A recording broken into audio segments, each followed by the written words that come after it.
Качан ошол Арафа күнү күн оуса дегенден максат пешин намазынын убакыты кирсе, имам адамдар менен пешин жана асыр намазын чогултуп окуйт. Бизде о намазды айттык эле, намаз китебинде. Кайсыл убакта чогултуп окууга болот? Тек гана ажылыкка барган кезде. Мына ажылыкка барган кезден биринчиси ошол Арафа тобунда болот. Арафа күнү эмне кылат экенбиз?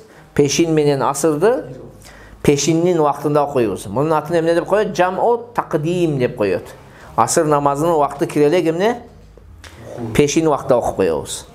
Бирок муну окуу үчүн таксыларым Имамул А'зам, ошол жердин айтканда падышасы же анын наиби имам болуусу, анан мухрим болуу булар шарт дейт.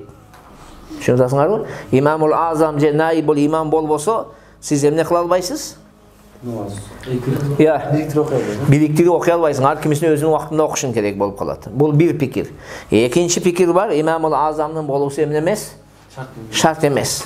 Ошо мухрим сизби чогултуп окуй берсеңиз боло берет деген. Азыр биздикилер билем барып андайда кандай кылышат мен билбейм, бирок менин угушум боюнча кээ бирлери жамаат менен чогултуп алып окуй берет, кээ бирлери жок, Имамул А'зам жок, падыша жок, падышанын орун басары келген эмес. Ошондуктан ар ким өзүнө кылабыз дейт, өз убактында намаздарды окуйбуз деген пикирди айтат деп бизде ихтилаф бар экен да, бизден барган ажыкелерде. Валлаху алам, мен көргөн эмесмин.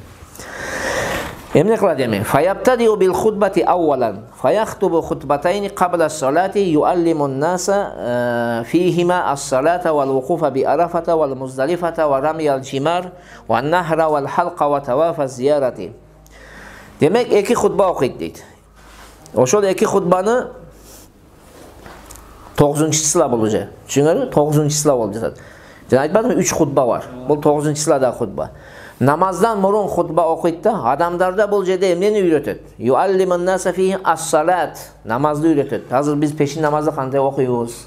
Үйрөтөт. Вал вукуфа би Арафа. Арафа тобунда кандай вукуф кылабыз? Андан кийин Муздалифага кандай вукуф кылабыз? Таш кандай атылат? Курбандык кандай чалынат? Чач алуу, тавафи зиярат. Мына ушуларды эмне кылат экен бардыгына? Бир сыйра таалим берет. Ва юсалли бихимуз зухра вал асра фи вакти зухри би азанин ва иқаматайни. Көрдүңүзбү? Имам адамдарга анан пешин менен асыр намазыны эмне кылат экен? Бир азан, эки иқамат менен пешин намазынын убактында окуйт дейт. Ал экөөнүн ортосунда сүннөт окулбайт. Пешинди бүттүңбү? Коматты айтып эмнени окуйсуң? Асырды окуйсуң таксырым. Çünkü egerde kok sünnette okuy turgan bolsoң bilbey kalıp, anan asırdı çoğultu okuy turgan bolsoň, anda asır üçün kayra baştan azan aytış gerek bolup kalat. Jana sünnette ortada okup koyuu makruh deydi alımlarыбыз. Çünkü وَمَنْ صَلَّ الظُّهْرَ فِي رَحْلِهِ وَحْدَهُ صَلَّ كُلَّ وَاحِدَةٍ مِنْهُمَا فِي وَقْتِهَا اِنْدَ أَبِي حَنِيفَةَ. Egerde kimde kim ordunda ile özü жалгыз peşin namazını emne kılıp alsa, okup algan bolsa, anda ar bir namazını öz vaktinde okuyt deyt. Taktap aytkanda keyin asırda okuyt. Emne men okuyt emi? Asırda keçiktirip asır vaktinde okuyt deyt Abu Hanifa'nın köz karaşı boyunca. Ve qala Abu Yusuf ve Muhammed yecma'u beynehumal munfaridu. İmam Abu Yusuf men İmam Muhammed'in köz karaşı boyunca oşol Arafat oğunda peşin menen asırdı жалгыз okusanız da ile emne kılasız deyt. Çoğultuğa bolot deyt. Çoğultu bolot degen sözde aytат. Kıskası Abu Hanifa menen şakirtlerin ortasında uşul meselelerde emneleri var taksılarım? Kayşı fikirleri var.